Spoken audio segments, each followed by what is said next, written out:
안녕하십니까, 이진우입니다. 5월의 첫 거래일, 오늘 우리 주식시장도 또 어려운 모습입니다. 미국 연준이 지난 3월에 이어서 이번 주에 열리는 연방공개시장위원회 FOMC 회의에서 금리를 0.5%포인트를 올리는 빅스텝을 밟을 거라고 예상되면서 시장의 불확실성이 더 확산되고 있습니다. 오늘 센터뷰 시간에는 미국의 금리 상승에 대한 우려와 또 이게 이미 예상된 악재인데 왜 계속 이렇게 시장에 크게 반영되는 건지 전문가의 의견을 좀 들어보겠고요.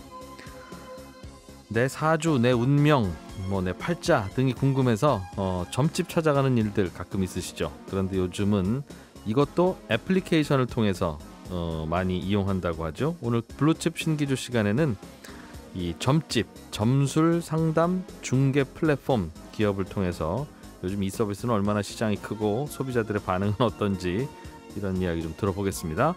손에 잡히는 경제 플러스 광고 듣고 시작합니다. 오늘 우리나라 주식시장은 모두 파란불입니다. 코스피는 0.76%, 코스닥은 이보다 낙폭이 좀 더 깊은 1.16% 하락하고 있는데요. 그래도 지난 주말에 미국 나스닥 시장이 4% 하락한 것에 비하면 이렇게 하락하는데도 좀 덜 떨어지고 있구나라는 또 위안 아닌 위안을 해야 되는 상황입니다. 요즘 주식시장 왜 이런 건지 NH투자증권 신환종 FICC 리서치센터장과 함께 이야기 좀 나눠보겠습니다. 어서 오십시오. 네, 안녕하세요. 왜 주식시장 이러냐고 물어보면 이제 계속 두어 달, 석 달 전부터 듣던 이야기를 계속 하세요. 뭐 금리 인상 가능성, 뭐 러시아 늘 같은 재료인데 네. 언제까지 계속 여기에 반응을 하면서 떨어질 거냐.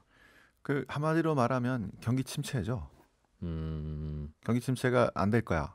예. 라고 올 초에 다 예상했고, 그다음에 이제 러시아 이슈 생겨도 거기까지는 안 갈 거야. 그 자꾸 이제 실망한 거죠. 그러다 점점 가까이 가는 거죠. 터지는 일들이 경기 하락, 경기 침체로 우리를 이끌고 있는 것 같다. 지금 상황은 거의 경기 침체로 방향을 틀고 가고 있는데 우리는 아니라고 믿고 있었던 거죠. 네. 그다음에 연준도 그 금리를 이제 물가 이렇게 올랐으니까 올릴 거야 하면서 경기 침체까지는 안 갈 거야. 금리를 우리가 올려도, 네. 올려도 우리 연준이 이제 금리를 앞으로 올릴 건데, 네. 그러면 이제 시장에서 야 그러면은 저 경기 침체 오는 거 아니야? 그랬더니 예.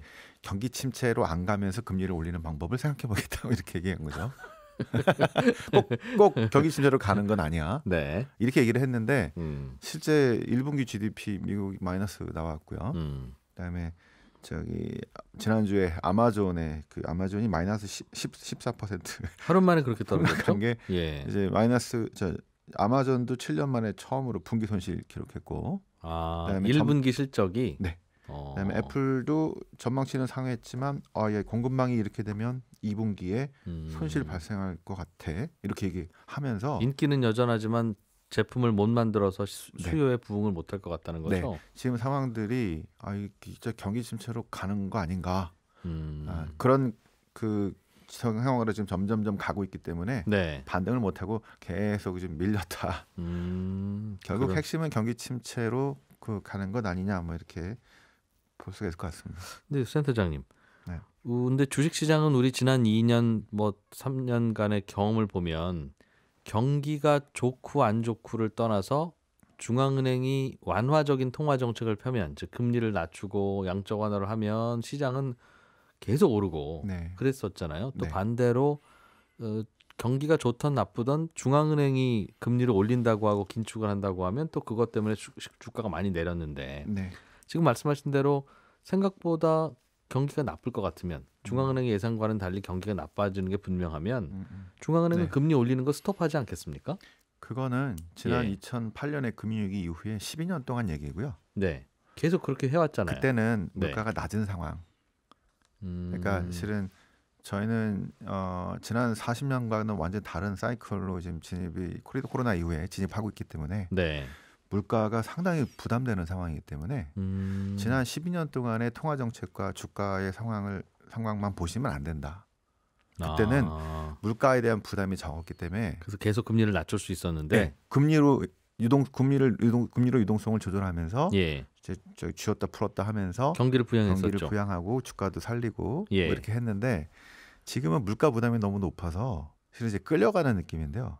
연준이 그래서 물가 이렇게 높은데 이거 잡으려면은 금리를 올려야 되는데 근데 거기다 또 이제 경기까지 네. 봐야 되는 상황이라서 이제 문제가 한층 더 어려워진 상황에서 잘할 수 있을까라는 생각. 그래서 지난 10년 동안에 저 연준의 스탠스로 주가를 자꾸 생각을 했던 거를 버리셔야 돼요. 그럼 경기가 나빠지더라도 연준은 금리를 못 내릴 수도 있고 심지어 올릴 수 있다. 올릴 수 있고 긴축 그렇게 풀린 돈을 유동성을 줄일 수 있다. 지금 줄이자고 계속 얘기하는 물가 거죠. 잡느라고. 네.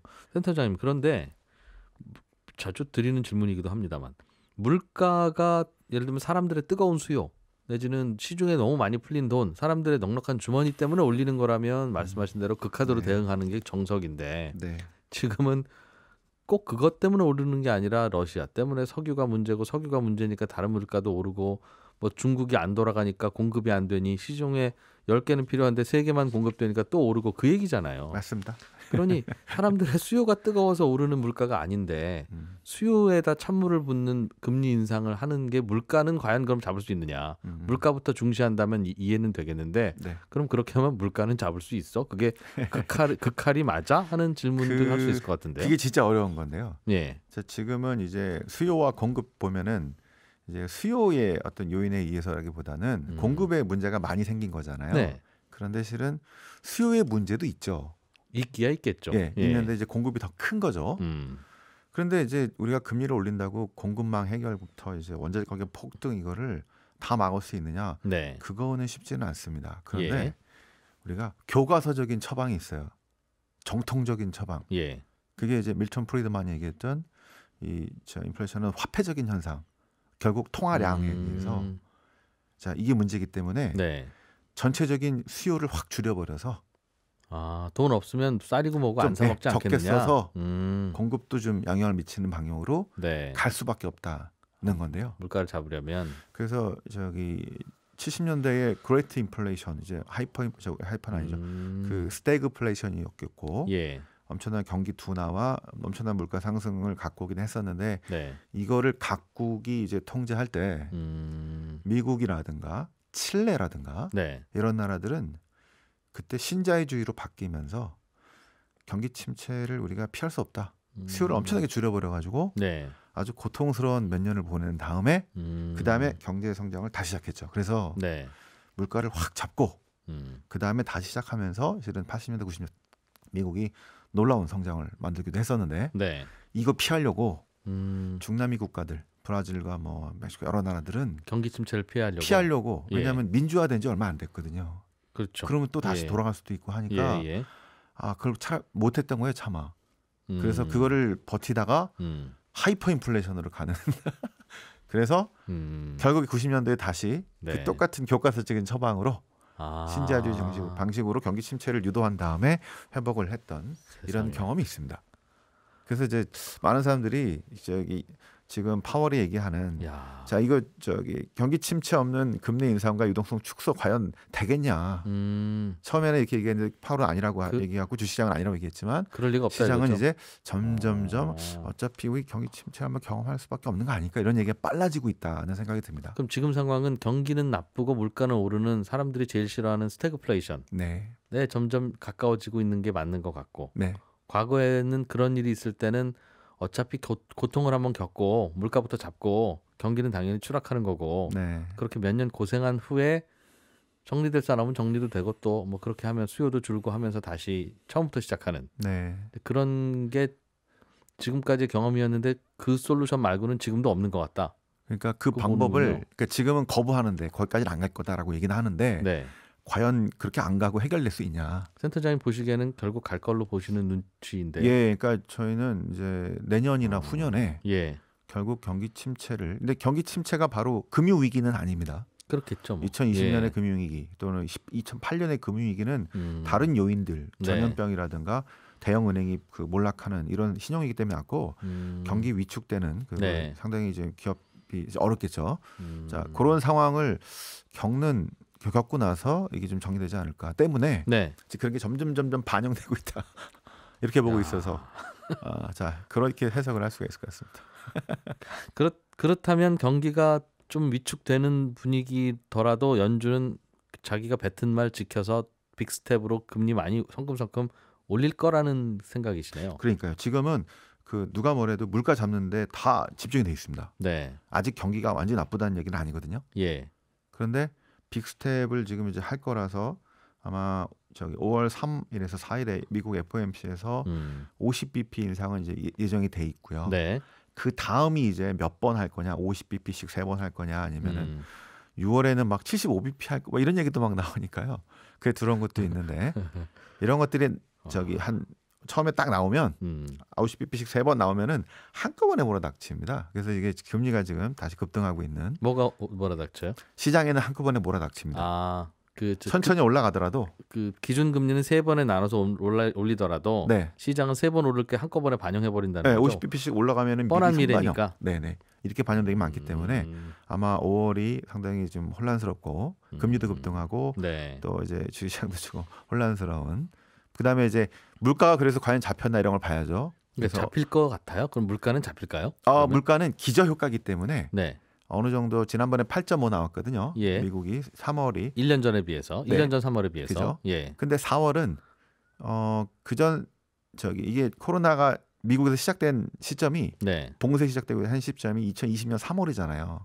네. 그때부터 실은 지표가 나빠졌어요. 그렇죠. 그죠? 그러니까 2월에서 그 3월 초 이때까지 괜찮았는데 그래서 저희가 3월, 4월, 5월쯤이 정점, 고점이고 전년 대비니까 1년 전 3월, 1년 전 4월, 1년 전 그렇죠. 5월은 매우 그때보다는 나은 거죠, 이제 물가가 높았을 텐데. 그죠? 그러니까 그 전보다는 나아지는 이런 점점 고점을 찍고 이렇게 하락하는. 그럼 6월은 1년 전 6월은 물가가 꽤 올랐을 때였으니까 그렇죠. 그때 물가에 비하면 오름폭은 별로. 맞습니다. 그래서 이제 커브가 꺾여진다고 얘기를 하는데요. 많이 안 꺾여질 거예요. 그러나 8.5에서 7.5 이제 뭐 한 6.5 이렇게 해서 연말에 한 5% 전후 1년 전에 비해서. 네. 그다음에 내년에 이제 한 4%, 3% 뭐 그러다 이제 경기 침체로 가게 되면 좀 더 내려갈 수도 있겠고요. 그런 흐름으로 많이 대부분 예측을 하고 있습니다. 그러니까 물가 상승률 숫자가 조금 낮게 나오더라도 그건 지난해 물가와 비례한 기저 효과가 대부분이지. 그렇죠. 금리를 올려서 잡은 거는 아닌 것도 같은데. 거기에 의해서 이제 금리가 결정이 나죠. 금리는 거꾸로. 네. 그러니까 이제 이게 더 올라갔으면은 실은 금리를 더 올려서 잡아야 되는데 네. 고점을 치고 서서히 내려오게 되면은 우리가 원하는 레벨까지 정도만 가주면 이렇게 되고 알겠습니다. 만약에 더 올라가면은 실은 더 올려야 된다는 것 때문에 기저 효과가 있어서 중요합니다. 하지만 체감은 좀 이거 아직 아닌데 이렇게 생각하시는 거죠. 금리 상승이 과연 물가 잡는 데 도움이 될지 안 될지에 대해서는 불확실하지만 수단은 그거밖에 없으니 아무튼 열 떨어질 때까지 해열제 먹듯이. 비슷합니다. 네, 해열제로 이게 열내지는 게 맞아? 싶긴 하나. 네. 하나 뭐 다른 게 뭐 있어? 해열제도 먹어야지. 맞습니다. 계속 먹을 거다. 떨어질 때까지. 네, 공급과 뭐 러시아 제재 저건 어쩔 수 할 수가 없고 이런 네. 수면일 수도 있고 하니까. 예. 자, 어찌 보면 조금 좀 어리석은 것 같기도 하고 제대로 된 약이 아닌데 저걸 저렇게 쓰면 오히려 차라리 해열제가 부작용이 없다면 이제 금리 인상이 부작용이 없다면 뭐 써볼 수 있죠. 그러나 금리 인상이 굉장히 경기를 침체시키는 부작용을 가져오는데도 물가 인상에도 별 도움은 안 될 것 같은 그거 카드를 쓴다는 건 정말 카드 없나 보구나. 야, 이게 참 풀기 어려운 문제인가 보다 하는 생각을 들게 하는데요. 저런 문제도 있습니다. 예를 들어서 혹시 우리가 이러고 있다가 예상치 못한 또 문제가 나올 수도 있어요. 예를 들어 전염병 한번 더 터진다든가, 예. 뭐 심각한 사이버 위기가 나온다든가, 뭐 이렇게 예상치 못한 문제가 터졌을 때 다시 금리를 인하할 수 있어야 되거든요. 예. 근데 지금 너무 낮으면 정책이 할 수 있는 게 없어요. 그렇죠. 그래서 금리를 인상한다는 건 정상화한다는 의미가 있습니다. 다음에라도 한번 낮출 수 있게. 낮춰야죠. 그럼 결국 올렸던 거 다시 낮추는 거라도 시장은 하고도 안도감 하고서 하면서 뭔가 경기가 다시 살아나는 효과가 있다는 겁니까? 그렇죠. 그러니까 그때 쓸 수 있는 여력이 필요하기 때문에 죽였다 살리는 경기라도. 네, 지금 그래서 금리가 올라가는 건 전혀 완전히 전에 안 가본 그런 게 아니고 2019, 18년 정도의 그 금리 정도 수준으로 올라가는 거기 때문에 네. 정상화라는 표현을 많이 쓰죠. 알겠습니다. 그러면 금리는 계속 오를 거고 물가가 잡힐 때까지 오를 거라면 물가는 좀 완화되겠냐? 내년 내후년이라면. 네. 그 내년 내후년에도 조금 낮기는 하지만 그래도 예전처럼 그렇게 낮은 물가는 아닐 거고 계속 오를 겁니다라고 방금 설명을 해주셨어요. 네. 그 이유는 러시아 우크라이나 전쟁도 내년에 계속되고 중국의 코로나 확산도 내년에 계속된다는 뜻입니까? 주로 이제 그게 공급에 문제를 줘서 생긴 인플레이션인데. 지난 40년하고는 그때 이제 실은 시장에서 효율을 중심으로 했던 네. 시장만 봤던 그런 시장이었고, 그 다음에 우리가 지정학적 위기 이런 것보다는 전 세계에서 싼 거 만들 수 있으면 어디든지 갔던 그런 시대하고는 완전히 다르게 세계화. 예. 이제는 그런데 못 가는 거죠. 아무리 싸다고 가는 게 아니고 만약에 환경을 파괴하고 만든 제품을 만들었다, 그거 쓰면 안 되겠고요. 아, 러시아 우크라이나 전쟁 그 문제뿐 아니라 뭐 저 코로나도 그거 무관하게 ESG도 그렇고 여러 예. 측면에서 지금 그때랑 다른 상황들이 있는 데다가 그 정도에다가 실은 이제 우크라이나 침공, 이 러시아 제재 이런 게 확 올라오면서 올 초보다 확 더 올라온 게 네. 이제 최근의 상황이라고 볼 수 있겠는데, 이게 오래 갈 거고요. 그러면 이제 유가가 $100, 네. 우리 저기 서울 외곽에서 지금 기름 넣으면은 뭐 한 2,000원 왔다 갔다 하잖아요. 예. 이게 안 빠지고 계속 간다. 한번 한 1년, 2년 이렇게 생각을 하시는 게 좋을 것 같아요. 어떻게 보면 앞으로도 계속. 네. 근데 이게 더 올라가는 건 아니잖아요.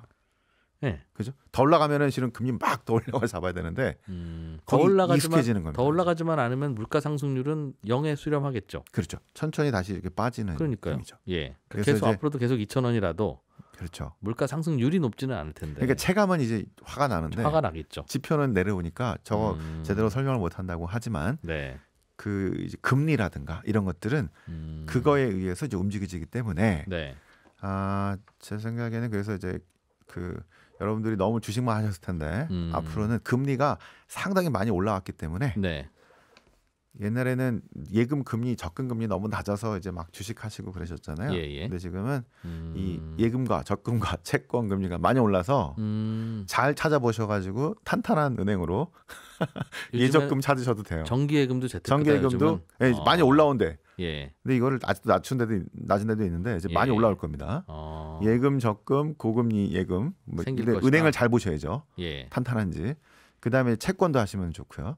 근데 이게 채권을 한다는 의미는 예금, 적금은 만약에 한 5년짜리 해가지고 뭐 중간에 해약하면 페널티가 있잖아요. 네네.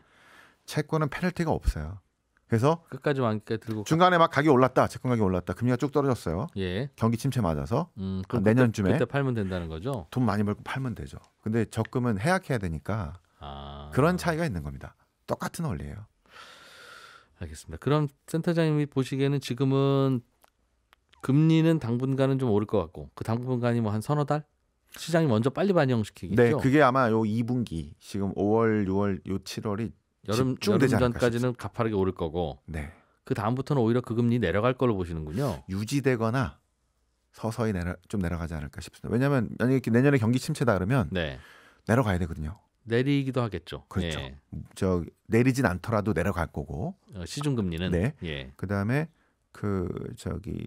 물가도 막 올라가다가 경기 침체는 디플레이션이잖아요. 네. 서서히 바람 빠지듯이 이제 빠지면서 될 가능성이 높아서 이럴 때는 무리한 주식 투자보다는 좀 금리 쪽쪽 이자를 받는 높은 이자를 받는 그런 투자를 하시는 게, 그게 보존을 하시고 있다가 나중에 경기 침체 상황에 가서 상황이 더 나빠졌을 때 그때 주식을 이렇게 전환을 하시는 게 좋은 어떤 자산 배분이죠.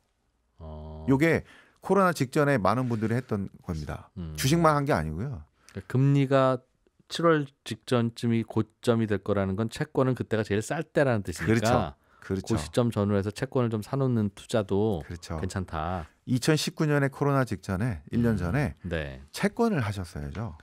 그러면은 한 3%짜리 채권이 1%까지 가잖아요. 금리가 낮아지니까 돈 엄청나게 벌겠죠. 그리고 그 돈을 코로나 때문에 2020년 2월 뭐 3월 이럴 때 삼성전자를 사든 이렇게 전환을 하는 거죠. NH투자증권의 신환종 리서치 센터장이었습니다. 잘 들었습니다. 고맙습니다. 고맙습니다. 예, 저는 잠시 후 2부로 이어가겠습니다. 블루칩 기업들 또는 블루칩이 될 만한 기업들의 이슈와 투자, 그리고 그 이면의 이야기들을 두루두루 살펴보는 블루칩 신기주 시간입니다. 오늘 주제는 재밌네요. 점을 봐주는 서비스가 이게 꽤 큰 산업이 되어가고 있는 것 같습니다. 최근에 이와 관련한 업체가 업계에서 큰 투자를 받기도 했다는 소식이 있는데요. 북저널리즘의 신기주 이사와 함께 또 이 동네 이야기 좀 들어보죠. 어서 오십시오. 네, 안녕하세요. 이게 그러니까 앱인데 점을 쳐주는 앱입니까? 네, 그러니까 1000명이라는 앱인데 네. 정확하게 점을 이 서비스가 써주는 게 아니라 점을 쳐주는 점술 전문가들하고 네. 그리고 그 점술 서비스를 필요로 하는 소비자들을 연결하는 O2O 플랫폼 서비스인 거죠. 아, 뭔가 남녀 연결해 주듯이 미팅 네. 앱처럼. 그러니까 저는 비유를 이제 음식 배달업하고 비슷하다고 비유하는데 음식점하고 배고픈 사람하고 연결해 주는 거잖아요. 그게 배달의 민족이든 뭐 쿠팡이츠든 그렇듯이. 네, 맞아요. 배달의 민족에 투자했던 그 알토스 벤처스라고 네. 그 미국에 있는 한국계 그 벤처 캐피털이죠. 네. 여기서 배달의 민족에 투자해서 대박이 났는데 지금 소개해드릴 1000명 컴퍼니라고 하는 1000명 O2O 서비스하는 이 회사에 50억 원을 투자해서 요즘 화제예요. 여기도 투자한단 말이야. 그럼 점 보고 싶은 사람들과 그렇죠. 네. 점을 봐줄 수 있는 사람들을 서로 연결해 준다. 맞아요. 네. 서비스는 간단할 것 같은데 네. 이 사업이 잘 될 걸로 봤나 봐요. 그러니까 투자를 50억씩이나 하죠. 네, 시장이 굉장히 커지고 있어요. 그 국내 이제 점술 시장이요. 네. 물론 이제 청취자분들이 들으시면서 점 좀 싫은데라는 약간 분들도 있으실 거예요. 네. 그러니까 점이라는 게 혹세무민의 이미지가 있는데 불편한 분들이 있을 텐데 사실 돈이라는 거에는 옳고 그름이 없잖아요. 유불리만 있으니까. 이 서비스 원하는 분들도 있죠. 이 시장이 커지고 있다는 건 분명해요. 그러니까 국내 점수 시장이요. 기본적으로 음성화돼 있기는 한데 2조 원 정도에서 맥스는 4조 원 정도 추정하거든요. 오가는 복채들의 합의. 네, 그렇죠. 그렇게 추정합니다. 이것도 사실은 거의 뭐 현금이고 카드 거래 안 되고. 알기는 어렵긴 하죠. 그렇죠. 근데 이제 이웃나라 일본의 경우 10조 원 정도 되고요. 미국 같은 경우도 굉장히 크다고 하거든요. 그러니까 이러니까 이제 알토스 벤처스 같은 이 글로벌 벤처 캐피털에서는 트렌드가 이건데 한국엔 없나 찾아봤더니 이렇게 연결하는 서비스면 돈을 투자하겠다라고 했는데 1000명 서비스가 지금 회원 수가 17만 명 넘었고요. 그 2021년 연간 거래액이 50억 원이 넘어가 있고 작년에 그리고 월 이용자 한 달 이용자 숫자가 40만 명이 넘어갑니다. 그러니까 분기별로 2배씩 성장하고 있거든요.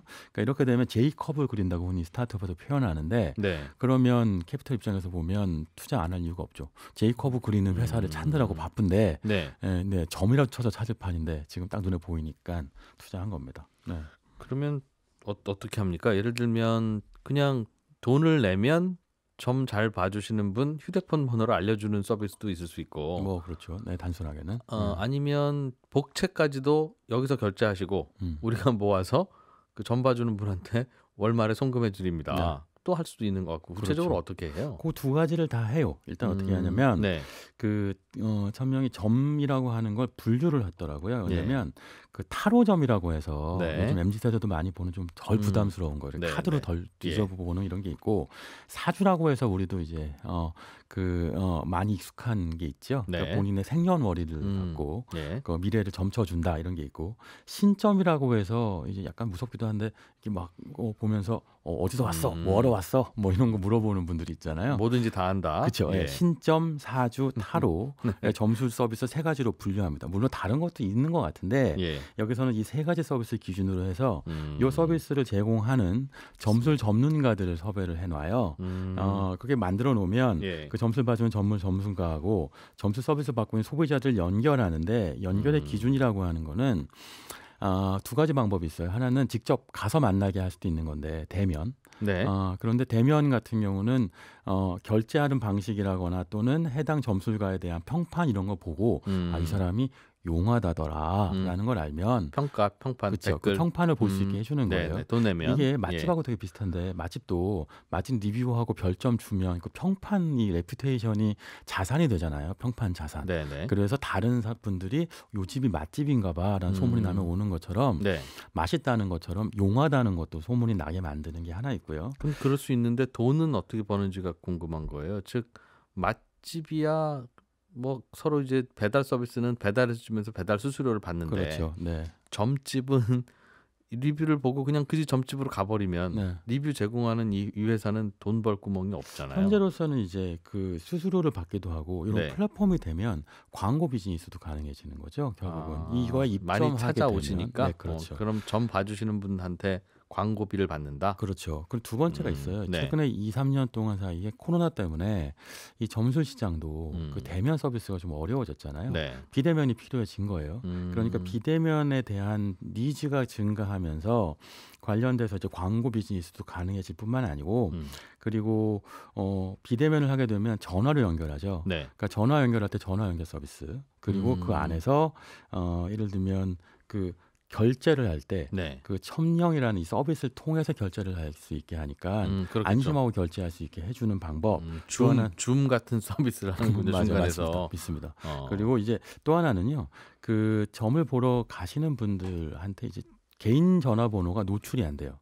이걸 통해서 하면. 소비자의 개인 번호가. 그러니까 어디에 전화 걸어서 물어볼 때 개인 번호 노출되는 것도 부담이 없으니. 점 보러 가면 개인 번호를 얘기해야 되나 봐요. 보통 이게 가끔 보면요, 이런 서비스 말고도 전화로 점을 쳐주는 서비스를 제공해주는 분들도 계신데. 내 휴대폰 번호가 노출되니까. 노출되죠. 아무래도 부담스러운 것인데 그런 것들도 피할 수 있어서 여러 가지 이점이 있다고 할 수 있죠. 그러니까 이게 그 음식업계의 원리를 배달업에 거의 똑같이 이 점술업에 이용했다고 보면 됩니다. 연결해 주는 걸로 뭐 어렵지는 않은데 돈을 좀 잘 버나 봐요. 중간에 수수료를 꽤 또 받는지. 고객이 좀 늘어나고 있기도 하고. 네, 맞습니다. 이게 시장 자체가 지금 2022년 목표가요. 그러니까 2021년까지 17만 명 확보했다고 했는데 2022년까지 회원수 확보 목표가 좀 놀라운데 170만 명이에요. 그러니까 10배 가까이 회원수를 증가시킬 수 있다라고 자신하고 있고요. 실제로 그래프 자체는 가능해 보이기도 합니다. 제가 그래프 찾아보니까 J컵을 확실히 그리고 있는 건 보여요. 서비스를 받는 사람들이 늘어난다. 그렇죠. 그리고 이제 시장 자체가 확대되고 있는 건 분명한데 그게 최근에 뭐 일본 같은 경우에도 일본의 그 자팔라스라고 하는 회사가 있어요. 이게 점수 스타트업인데 이게 도쿄 증시에 상장이 됐거든요. 상장된 점술 앱 서비스. 거기도 똑같이 보는 분과 봐주는 분을 연결하는 거예요? 네, 도쿄 증시에 상장이 됐을 정도인데 양성화되어 있는데 이게 자팔라스의 매출이요. 2021년 기준으로 385억 원쯤 되거든요. 40억 엔인데 그러니까 보면 일본이 한국 시장의 점수 시장 크기가 5배쯤 된다고 보면 그러면 지금 이 시장의 시장점을 놓고 보면 지금 목표가 크게 무리라고 할 이유는 없죠. 일본인들도 점 많이 보는 모양이네요. 인구는 한 3배쯤 되는 것 같은데 시장이 5배로 크면 물가도 비슷한 나라에서 복채가 많거나 자주 보거나. 자주 보기도 하겠고요. 우리나라보다는 사실은 다양한 이제 토속 신앙 이런 것도 있으니까 자꾸 그런 물어보는 문화는 분명히 확실히 있습니다.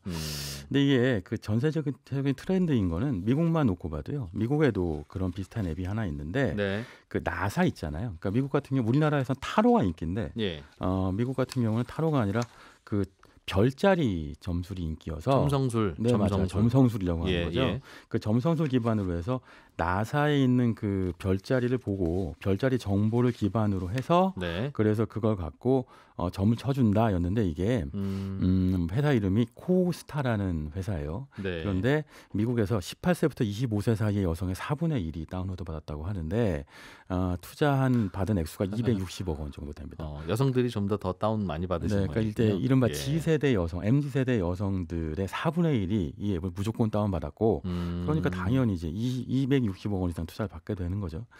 그리고 세콰이어 캐피탈이라고 하는 유명한 실리콘밸리 투자사 있잖아요.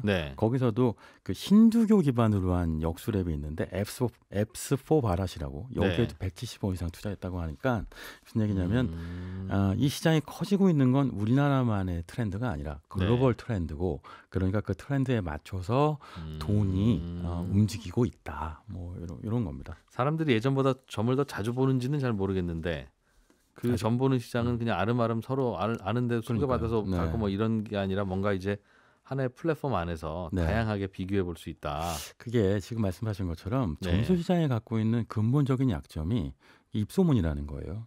그러니까 옆집에 누가 소개받아서 간다. 근데 이게 저 사람한테 좋았던 서비스가 나한테는 불편할 수도 있잖아요. 그러니까 그리고 갔더니 이런 경우 많이 당하시는데 그 복비 받아가고 근데 정가가 없는 거 아니에요. 정찰제가 없으니까 많이 내라 뭐 이러기도 복비가 하고. 얼마인지도 모르겠고. 그렇죠. 정확한 가격도 모르겠고 가장 문제가 자 이걸 점을 봤더니 부적이 필요하다. 부적을 하나 만들어 달라고 하면 강매당하는 경우들. 그러면 소비자 경험이 매우 나빠지죠. 그러니까 이게 뭐냐면 점수 서비스 공급자하고 소비자 사이에 정보 비대칭성이 존재합니다. 네. 그러니까 이런 시장이야말로 사실은 플랫폼이 필요하잖아요. 그러니까 정말 디지털화된 플랫폼으로 정확하게 양쪽을 공정 가격으로 정확하게 연결해주는 서비스가 필요해지게 되는데 서비스 수수료가 얼마인지는 가격표에 있을 거고. 그렇죠. 네, 맞아요. 그러니까 이게 이 서비스만 들어가봐도요. 그 뭐 정말 낮은 가격으로는 타로 같은 경우 좀 부담 없이들 이용하시던데 2만 원부터 시작해요. 10분 정도에 2만 원인데 타로점? 네, 타로점. 그러면 약간 재미삼아라도 볼 수 있는 분들이 꽤 있으실 것 같던 가격이잖아요. 가격 이제 그 허들이 좀 낮으니까. 그러니까 정보 비대칭성이 을 낮추고 그리고 이제 가격의 어떤 허들을 낮추면 그러면 이용률이 증가할 수 있겠죠. 그리고 그 다음에 또 하나 소비자 경험이 좋아지면 그러면 그 경험이 쌓여서 당연히 이제 회원 수가 증가하는데 여기 이제 이 서비스의 특징 중에 하나가 그 서비스가 만족이 안 되면 자기네 회사 1,000명에 전화 걸어갖고 그거에 관련돼서 뭔가 피드백을 달라거나 또는 리뷰를 쓰게 하는 거예요. 그러니까 예전에 뭐 점을 치러 가면 그 해당 점집에 리뷰를 쓰거나 하는 경험이 없잖아요. 방법은 없죠. 마음에 안 들면 뭐 소개 안 하는 방법밖에. 그렇죠. 그러니까 이게 CS가 가능해지는 거예요. 커스터머 서비스가 가능해지면서 점점 더 많이 사용하게 되는 겁니다. 네. 점 보는 분은 그분이 가서 나중에 좋은 리뷰 안 올릴 거라는 것도 아시겠죠? 그런 거 다 아시니까 운명도 알려주시는 거 아니겠습니까? 좋은 리뷰를 줄 거라는 걸 알고 뭐 점을 쳐준다거나. 그러게요. 그러니까 이게 근데 여기서 이 서비스의 핵심은요. 결국은 이 1,000명 팀 창업팀이 보는 거는 그러니까 서비스를 공급하는 공급자의 퀄리티겠죠.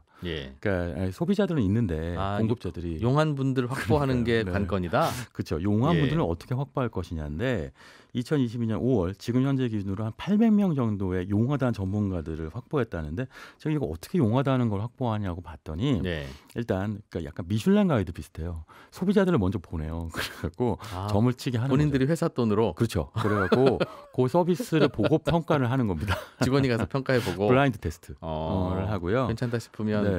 그리고 이제 중요한 거는 이렇게 많이 만나보다 보면 이 아마 1,000명 창업팀이 그 국내에서 점수가를 가장 많이 만나본 팀 중에 하나일 것 같은데 800명이나 모았다 그러면 그 배수를 만났을 거 아니에요.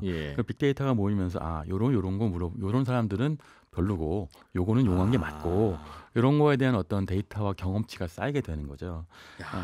이분을 좀 인터뷰하고 싶은데 이분은 사업하는 분이라 솔직한 답은 안 주겠죠? 그렇지. 약간 요게 비밀이기도 하니까 다 맞추시던데요. 이렇게 답을 하실 가능성이 높으니까. 그렇죠. 그리고 이제 여기서 좀 밀고 싶은 사람은 밀게 해주고. 그럴 수도 있고. 어쨌든 이런 정성적인 평가 지표를요 정량적 지표로 바꾸는 것. 요게 이제 핵심인데, 그러니까 보통 이 알토스에 투자한 이유도 마찬가지일 텐데, 보통 시장에서 상식적으로 안 되는 거야라고 하는 걸 되는 방향으로 바꾸면 그럼 투자 매력이 생기는 거죠. 그러니까 보통 점수 시장은 그냥 아름아름으로 운에 맡기는 거야인데 이걸 정량적 지표로 바꿔요. 그래갖고 소비자들을 몰리게 하는 게 있고요. 여기에 또 하나가 더 있더군요. 이게 재밌는 것인데 그 우리가 점 치러 가서 물어보는 질문들이라는 게 생각보다 단순하다는 거예요. 소비자가 물어본 질문이. 그렇죠. 네. 그렇죠. 뭐 물어보고 싶으세요? 보면 묻는다 싶으면. 저요? 제가 점집에 간다면. 저는 좀 독특한데 저는 한 가지 질문한다면 10년 후에 제가 뭐 때문에 후회하고 있습니까? 그 질문 굉장히 질문 구체적인데요. 그렇죠. 어쨌든 중요한 것은 미래가 궁금한 거 아니에요. 지금의 선택에 옳고 그름을 판단하는 것. 그리고 그거는 그 선택이라고 하는 게 어떤 거는 애정운일 수도 있어요. 지금 이 사람하고 헤어질까? 대개는 그렇죠. 네, 그렇죠. 근데 그건 이제 세대가 낮으면 그렇고요. 좀 이제 중장년으로 가면 사업운이죠. 뭐 투자할까요? 아니면 여기 동업할까요? 뭐 이런 것들. 그러니까 이제 말하자면 질문 자체가요. 모이다 보면 그 다양한 것 같은 질문들이 미래에 대한 몇 가지 질문, 뭐 기중화복, 뭐 돈, 뭐 애정, 비슷한 가족, 질문이죠. 건강 이런 걸로 연결된다는 거예요. 그런데 이 점술 전문가들도요. 특정 애정운에 잘 설명해 주는 전문가가 있고 사업운에 강한 전문가가 있더라는 거예요. 자, 그런 포인트는 사업운에 강한 점술 전문가하고 그걸 궁금해하는 소비자들을 연결하는 매치력이라고 하는 거. 매칭 그러니까 서비스 궁금한 게 뭐 사업이나 재테크나 뭐 이런 쪽이라면 이분한테 가시고. 그렇죠. 네. 같은 사람이라도 뭐 가족 뭐 부부간의 관계라든가 혹은 다른 인간관계나 뭐 애정 문제 때문에 고민한다면 저분한테 가시는 게 맞아요. 낫고. 네. 그러니까 이게 이게 운도 만들어낸다고 하는 것이. 아니요, 저 아는 선배들 중에도 뭐 예전에도 그랬지만 연애 상담 잘해주는 선배가 있고. 맞아요. 마치 본인이 다 해본 양.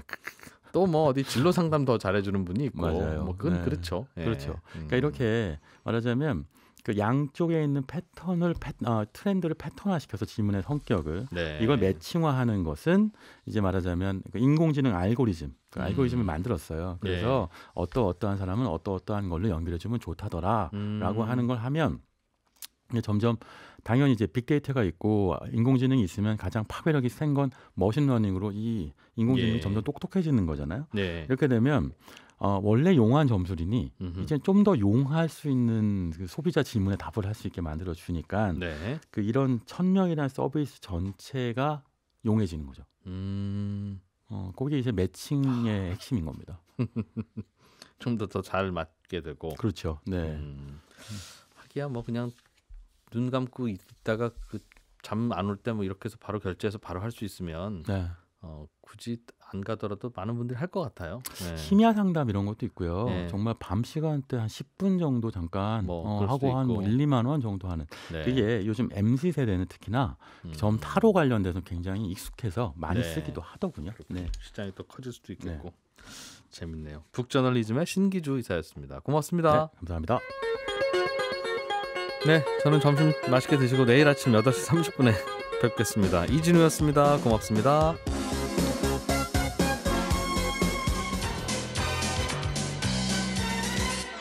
더 깊고 더 재미있는 경제 이야기. 이진우의 손에 잡히는 경제 플러스.